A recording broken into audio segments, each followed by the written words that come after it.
How long has the public, or I and the public, have been asking for a full account of the hundreds of chemicals used in coal seam gas mining and exploration? And of course, everyone gets tired thinking, oh God. Well, politicians just give the green light because they know that generally there is an indifference towards all of this. They don't know, politicians, what chemicals are being used. You may remember Queensland's former mining minister couldn't tell Liz Hayes, the 60 Minutes reporter, in 2010 what chemicals are used.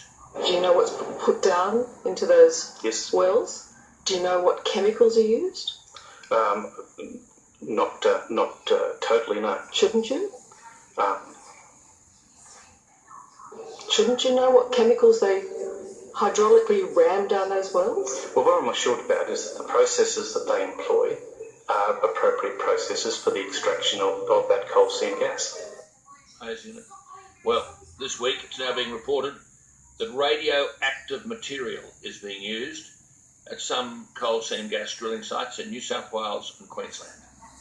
A radiation management licence issued to the US-based drilling company Halliburton shows it is permitted to use Caesium-137, a radioactive isotope, for drilling conducted by AGL at Gloucester.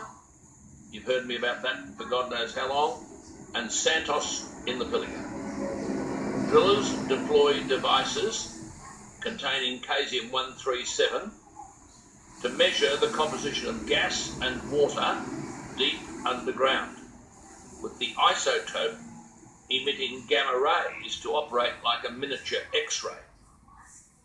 Caesium-137 is produced in nuclear reactors.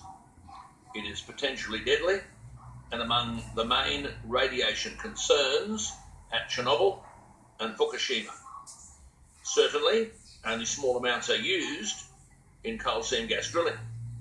The fact is, a container of the stuff was found earlier this year unattended on a site in the Pilliga. One anti-coal seam gas campaigner said AGL had downplayed the role of Caesium-137 in its plan to frack at Gloucester. Are you listening, Anthony Roberts? And this protester said, if they're so transparent, why don't they document the most dangerous thing they use? It's a good question. My question is, why is this process allowed at all when there are questions that plainly aren't answered?